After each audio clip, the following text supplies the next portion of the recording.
What's going on, everybody? I told y'all I was gonna start doing some more collabs. You thought I was capping, but go ahead and introduce yourself to the people for anyone who doesn't know who you are already.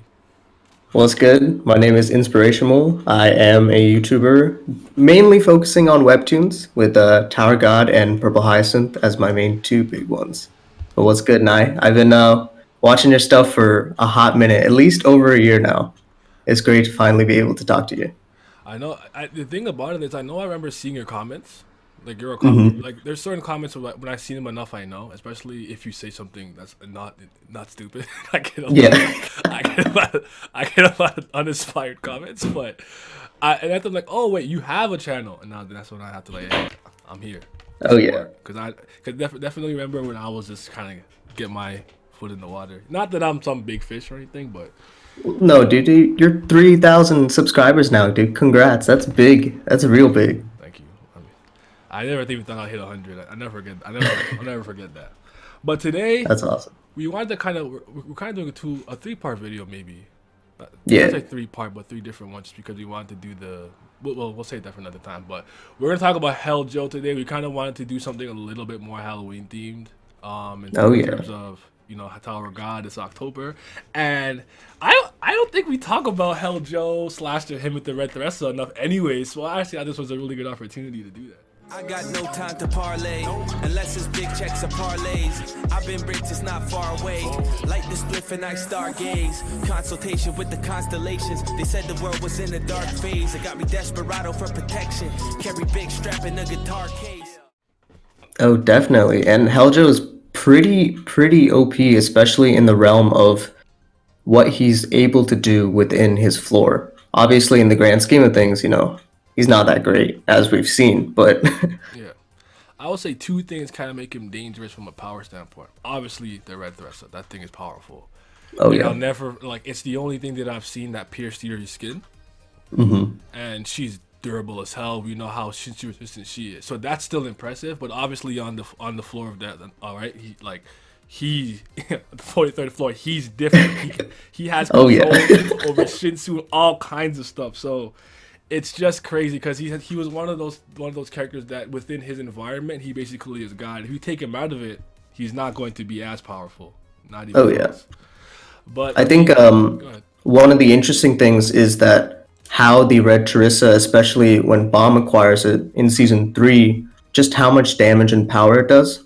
Just because Bomb believed that he needed the Red Teresa, especially with the transformation with the arm, to actually damage Caliban in close combat, which I feel plays more into just how powerful Heljo was if he had the ability to, really master that ability. But it seemed to me more so that like Hell Joe was taken over by it. He couldn't. It Oh yeah. wasn't even him, right? Right. So, but you know what? It's true that when I was thinking about it too, like even the way that yeah, Babs Cutler, I'm never gonna call him Yeah. Cutler. He with a fork. He cut off Godot's legs, and at first I was pissed. I was like, "Come on, dog! It's a high ranker." Even though I don't have any respect for Godot, but I was like, "Wait a minute!" So considering when Helljo had the little red wrestler, he was able to scratch Yuri. You know what? I don't even think it's that weird. Cause I'm like Yeah. I'm certain Bam is using it a lot more effectively than he is, anyways. What's interesting is that Bomb hyped up the Red Teresa for us throughout the entire Cage arc, and then when we actually got to the nest where he tried to damage Caliban, he didn't even use it that much. No, he didn't. That was like I'm not gonna tangent on this, but just like really quick, that was like the weirdest thing I thought SIU did with Bam. Like train Oh him yeah. and actually fix his fundamentals, make him good. Like you know that one chapter we fought the ranker and SIU kind of cut the bullshit. Like yes, he's ranker level, blah. Like you cut the bullshit with that chapter. I was like, all right, cool. And then it's just like, oh, the shield. Wow, whatever. Like, oh, whatever. What is that? Like, all right. So, but anyways, Yeah. this was But that's going a little, yeah. yeah. That is the Red Teresa, and that kind of speaks to How powerful it Bomb is. as a season 3 powerhouse. But I feel like that's more for another time, since we could talk about that for hours. Now, when it comes to the floor of death, I'm actually a huge fan of this arc. I know it's pretty divisive. At least it was when it came out. I remember a lot of people having a problem. The biggest issue was Urek being there, and he kind of undercuts the tension because I think by then people really understood how powerful he was and the regulars were, right? So, and I get that, but I don't think that was the point of the arc, right? The point of the arc No, was I not like, oh, we're constantly like super duper in danger, like that. Like I feel like a lot of times people don't see the big picture takeaway, and they take away the wrong thing. yeah. Because to me, what truly was special about this arc to me was the relationship between Helljo and Urek, and I gain a lot of respect for Urek because he's one of the only characters with that much power, that much strength that will look out for the little guy. He hasn't made him this. Not he absolutely champions his strength. He takes pride in it, right? He's a self-proclaimed champion of the tower. So don't get it twisted. Yeah. It's not like he's not arrogant or not cocky or anything, but that doesn't stop him from looking out for someone as mean as a whole repairman. And he's like, you know what? I like that you have this drive and ambition and dream. Here's a little bit of power. Hopefully, he could do something with it. And when he didn't do that, he was actually disappointed. Yeah. I think Urek, especially his line where he says that I saw myself in just an ordinary repairman, that chasing your dreams, seeking for that outside, that's such a drive and passion that he could connect with. And that's why his intentions were really pure in what he wanted to do and try to help out Helljo. Yep. It's also consistent with Bam. When Oh, definitely. Because he finds the Bam's in a regular, and he's like, don't worry about all that, blah, blah, blah. Just stay true to you. Figure it out. Come see me on, is it 77th floor? When you get Yeah, 77th, yeah. But, first of all, I kind of want to talk about Helljo's design. So, like, first of all, this is regular design, like, the kind of, like, gray skin and, like, the dry eyes. It kind of looks zombie-ish to me a little bit. I don't know if you... Yeah. No, I feel that, especially with a lot of the designs in the Floor of Death, kind of got that, like, ghastly feeling. Yes. Which kind of fits with the theme of, these citizens and these people have this incomplete form of immortality that kind of resonates with everything that they do, right? They lack the desire to change, they lack the desire to be whole, and they lack the passion for more. And although Helljo originally had that passion, it kind of withered away. And we kind of see that from young Helljo when he first met Urek versus what he looks like now, where he spends all his days just watching TV or the news channel. But you can see that as it evolves. My boy gave him that TV with the only channel that matters. Information is power. He's like, bro. Facts. Karka knows what's like, good. This shit stinks, bro. It's like, reading his comic. I was laughing how intensely he said that too, because that's some shit I would say. Like, yo, I have to finish this comic, bro. Like, nothing. I hear you. I know you got to do this important thing, but until I finish this, nothing else is happening. I think when he when he activates the power with the rest of it too, he looks like really dangerous, menacing. The like red mask over him, the glowing eyes, the horn comes out. He gets a little like more imposing, and I honestly think he's kind of underrated as an antagonist. But it's probably due to the way he went out. Yeah. I mean, the entire like sequence of the fight when everyone is ganging up on Helljo, they were kind of just like running away and zigzagging, kind of undermined because Honky kind of has that future sight, but that's understandable. I think the biggest thing is that Helljo is kind of putting out his feelings. He's telling them like, people don't want to be changed. I tried my best. And they're, Bomb, Yuri, and Urek are just kind of bickering and not even listening, right? So I felt that was kind of rude, but also understandable because, their priority isn't to listen to every single villain, with their monologue. It should never be that. So, but another thing that I liked about him too is just that like, I don't know if everybody. I know that the rest has power and stuff, and it can kind of emulate the power of an administrator. We know what happened on the floor with Enryu and stuff. But it's also cool that like it's the fact that he became like basically he was this repairman that was really good. He became like I can't remember if he got upgraded or like promoted to like some whatever high tier repairman. But he's able to manipulate the flow of Shinsu in a sense because he knows how to manipulate those holes. He knows like he's dug most of these tunnels and made a lot of these, or at least supervised them. So exactly. I thought it was cool. So just like the the knowledge of his like regular old job is part of the reason why he's so OP. Like yeah, because I did construction here. Like you can't fuck with me. This is my turf. I built everything here. I know what's stable, what's not stable. Like I like that. I like that kind of home turf advantages.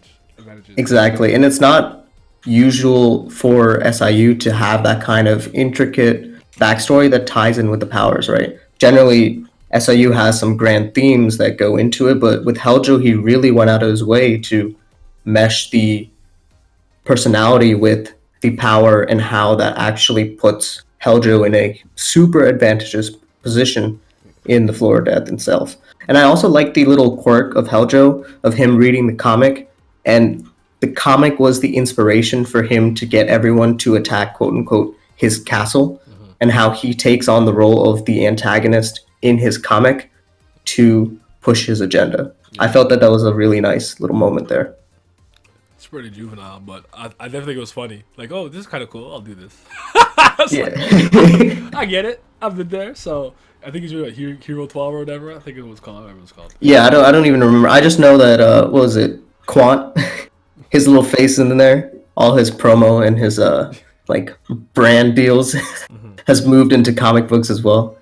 Yeah, but he I do think he's a good, interesting character. Like they went through. I think he gets overshadowed by the fact Urek was there and stuff, and that's not his fault. Urek is that dangerous. Yeah, that much of a guy. But, and like the biggest thing I have against Urek in general is that not that he's a powerhouse, but because of how, even though he has true intentions, how I guess the word not arrogant, but not conscious of his actions. Kind of similar to Bomb, how when Urek makes a decision to do something, it has huge repercussions, and he doesn't really think about that, kind right? of oblivious to the because he's so strong and he knows what he's doing that he doesn't realize that like that's a lot of pressure for somebody who's weak too, right? Like exactly. And like I said this with it's gonna kill me because I used to make fun of this character every day. The pig, Devi, the pig, right from season 3. From right? the beginning of season 3, yeah. Yeah, like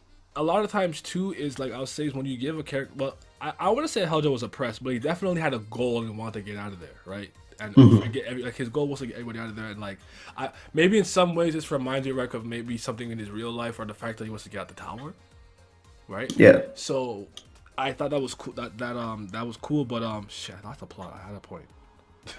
Completely lost the plot. It's okay. I'll come back to you in time. It will, but damn it. I do have a question. So SAU, what I've seen with his main themes for every single arc, always ties back to Destiny. So how do you feel that Destiny was handled in this arc itself? And it's interesting how much we got within this arc. It was only like 20-something chapters too. It really wasn't that long, and everything that we learned from it was crucial, like Garen dump and stuff. That's a good question, actually. I wanna go deep into it, to be honest, but unfortunately the answer is kind of simple in my opinion. It's just like Bam, right? Like that's true. It kind of relates back to Bam for the most part because of what he is, and he's an irregular and how the series is, and he's the biggest reason they were able to defeat him because the Shinsu stuff was not affecting him, right? And he had control of his own Shinsu, so he is the powerhouse himself. Yeah, exactly. So when these themes of faith and destiny stuff are always very interesting, and I like that they do it, but I think that is ultimately going to be lazily explored because it just kind of just ties back to like, oh, Bam, he's special and different. Yeah. I think there was a little moment near the end where it was Huaring that kind of talks about I think it's Grand Disa, like the super old grandpa or something. He was just like, is the savior here? Is he here? And Huaring was like, no, he's not. And then Grand Disa says, okay, then I'll continue waiting forever because that is my destiny to do it. Okay. Ooh. So maybe whoever he's waiting for isn't there, but I think Haru just lied to him. No, 100%. I think she's flat out lied to him, which is why, for me, Huaring is she's my favorite character, or favorite waifu in Tower of God, but that's for another time. She gets shit done. Yeah. Can never be bad at that.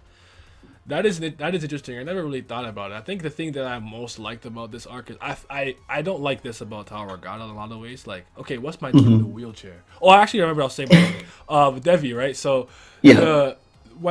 so Devi was oppressed, and when he got his power, he did what most oppressible people will do. He just went crazy. Right, Yeah. you give someone oppressed or the overwhelming power to overthrow the people who would do that to them, and people who just were bystanders, they're all getting destroyed.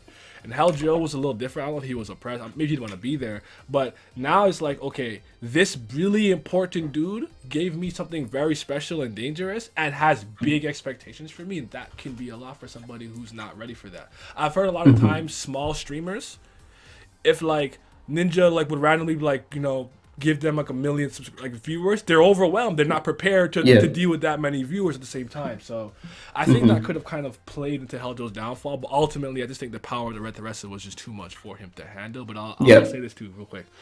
I like that Helljo, to me, he's still Helljo, and everything in Floor Death bleeds into later arcs of Tower of God. Obviously, Bam Definitely. gets the thorn that will cut the Fiend's throat, blah blah. Urek and Bam's relationship moving forward and stuff like that. And White. And it was also the big change in Bomb's relationship with himself and his relationship with Rachel, which are huge driving forces exactly in the story. Exactly. But the thing that I like about it is like I can always harpen back to a lot of things in the floor of death and be like, damn, this stuff was so important, and it continues to be important even in the most implicit and subtle of ways. Whereas he will do something like, oh, this wheelchair guy, and I can't remember. He adopted the two kids in the last station. I don't care about his name. That it's the guy who will lay an attack with. Yeah, I know who you're talking about. Why did he get an entire back? I don't care. You're not important. You're not important. But Helljo's backstory is important because it tells me a lot of what kind of man Urek is, despite how powerful he is. That I do think he'd hesitate to do something like that again, but he's never going to just overlook somebody because they're just some regular person in this floor. He will treat everybody with a certain level of respect, and I appreciate Exactly, which is so different from what everyone else does in the tower. Right? They toss you aside based on your status, based on if you're part of the 10 families, based on if you're a ranker or not, even if you're a high ranker or not, or if you're part of Jihad's army. Everyone has these kind of like pre-made decisions of what the other person is, and that kind of SIU continues to play in how underestimating these people is to your downfall, which I think Helljo is a great representation of that.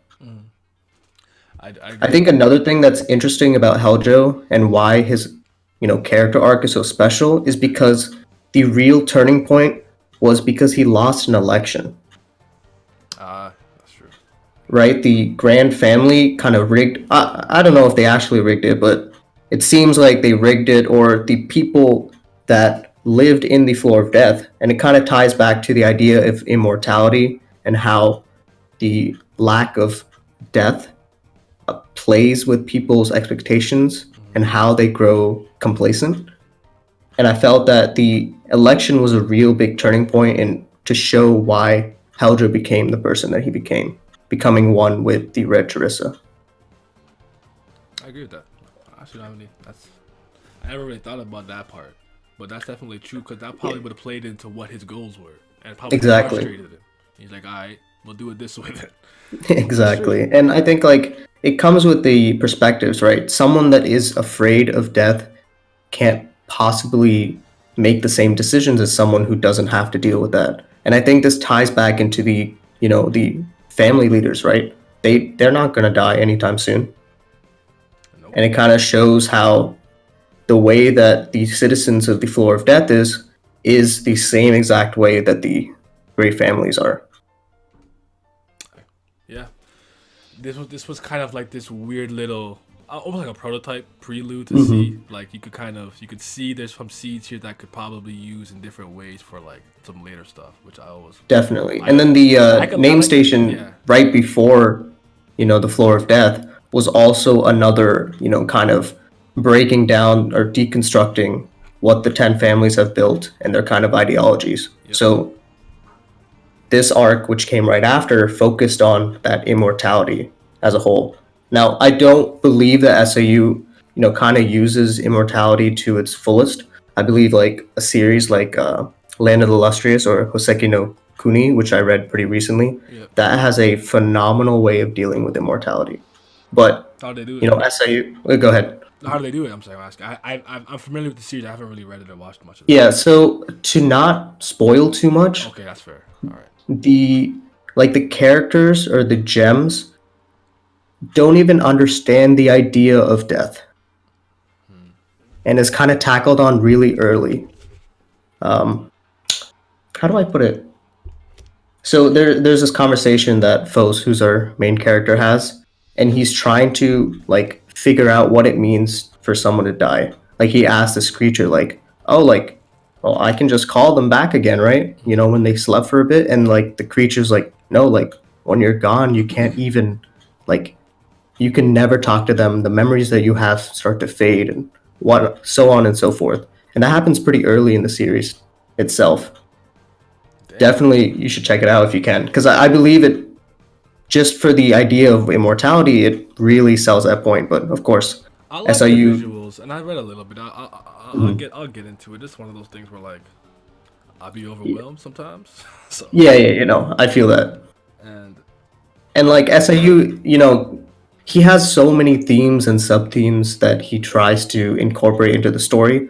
Not all of them he's gonna nail, you know, off the bat, which is understandable, right? yeah, and he is an amateur in a lot of ways, which is why I'm also impressed. Sometimes I'm like, damn, like you're kind of just some dude who's like, all right.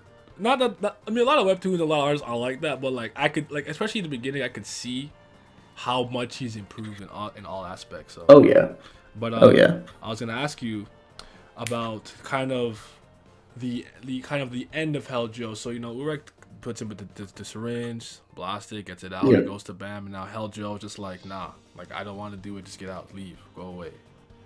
And after he decides, Gustang, you should just erase everyone's memory. How did you feel about that moment? And like Hell Joe's breaking down, and That- how much it affected Urek too. Like he was like sitting looking at nothing, and then one of my favorite lines is like, "He's a bug. A bug is a bug. If you sneeze, like, oh, like, come on, man, like." Yeah. Urek is like, I don't think Gustang that- gives zero chill, dude.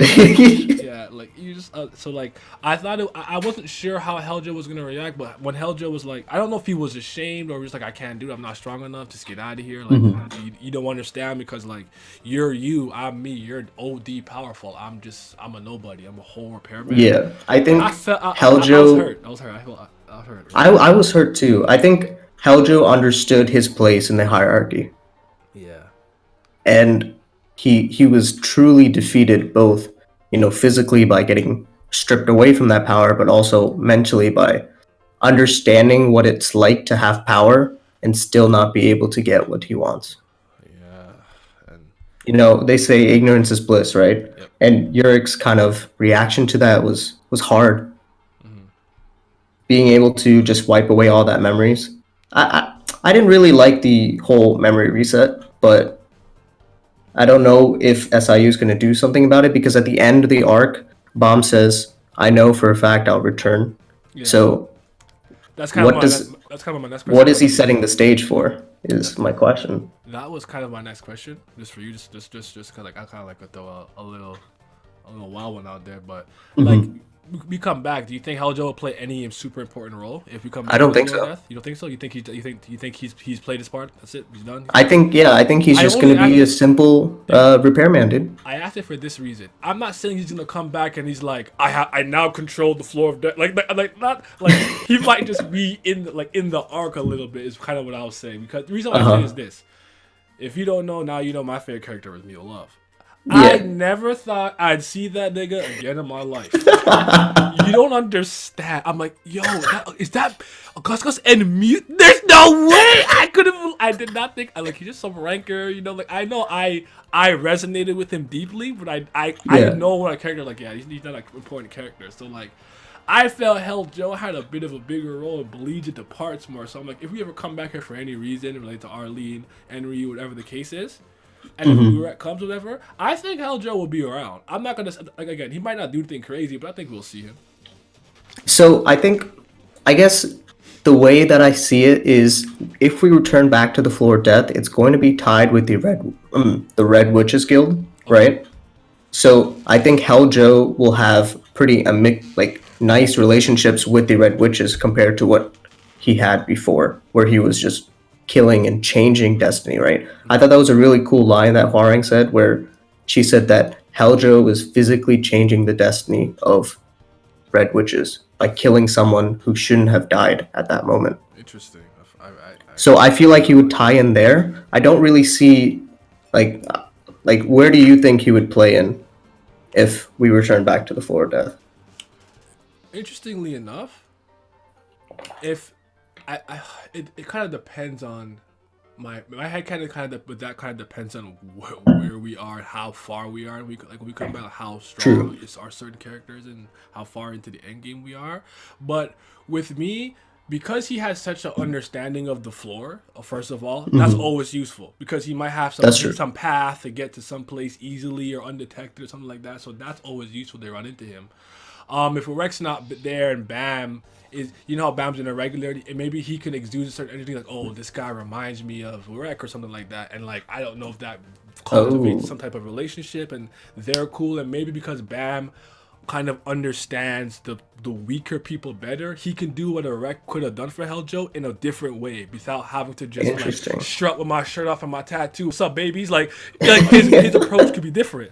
So I feel like he can save him in not to make him strong, but at the very least he'll be able to free all those people on that floor of death, and he'll like thank Bam, and he'll be like an ally as Bam travels back over. Yeah, I don't know. Interesting.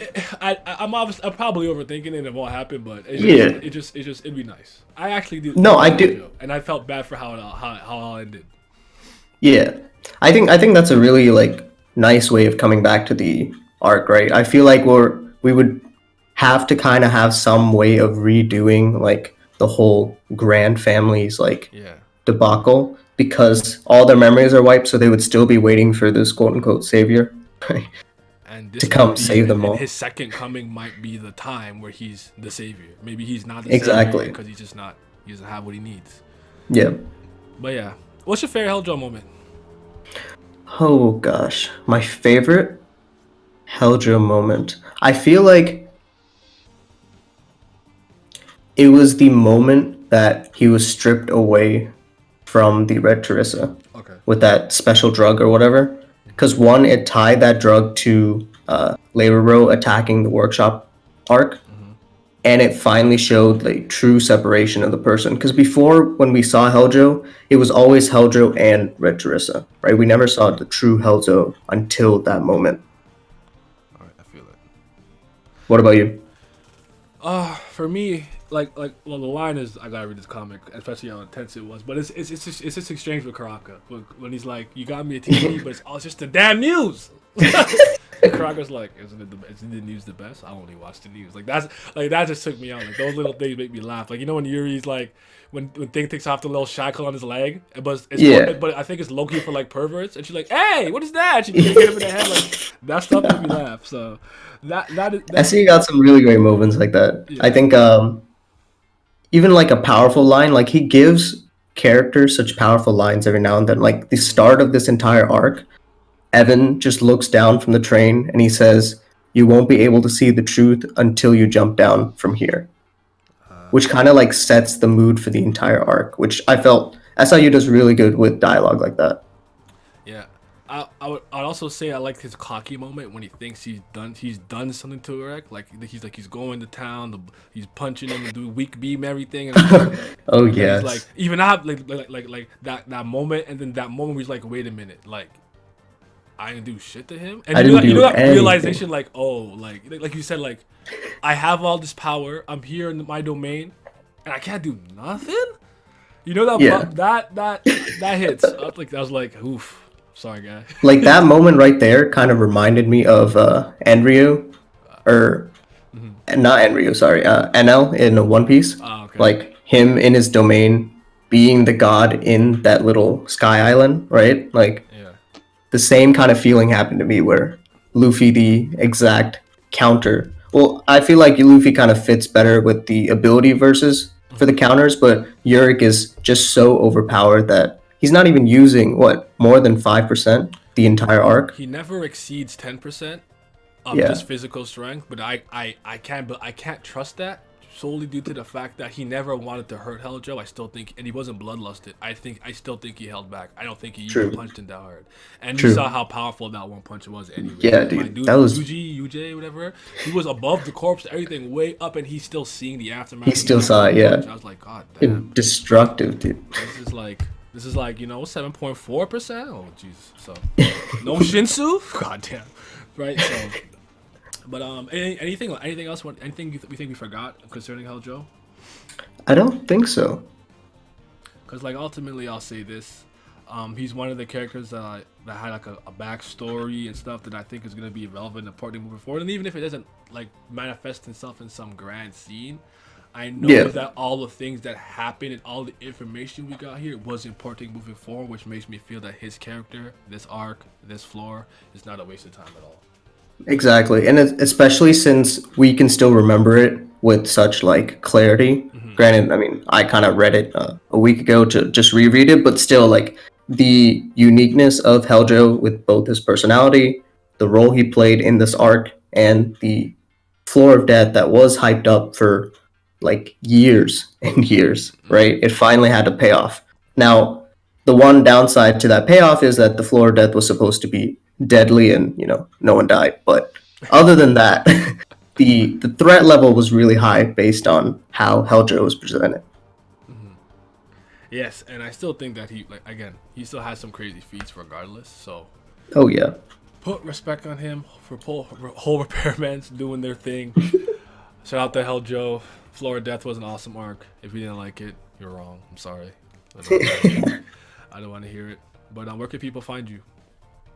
You can find me on YouTube, Twitter, and Twitch. You can search Inspirashamul. I don't do Twitch at all. I'm mostly on Twitter and on YouTube. Mainly doing webtoon stuff. So the stuff I cover is Tower of God, Purple Hyacinth, Rebirth, and Omniscient Reader. When I catch back up to Purple Hyacinth, let's talk about it. I'm down. I haven't I'm done. down. I haven't Omniscient Reader yet. I'll get into it. It's on my list. I'm gonna get to it. But Perfect. Sure, let's definitely get it done. But everyone, thanks for listening. We finna be out. All right, you guys have a good one. Peace.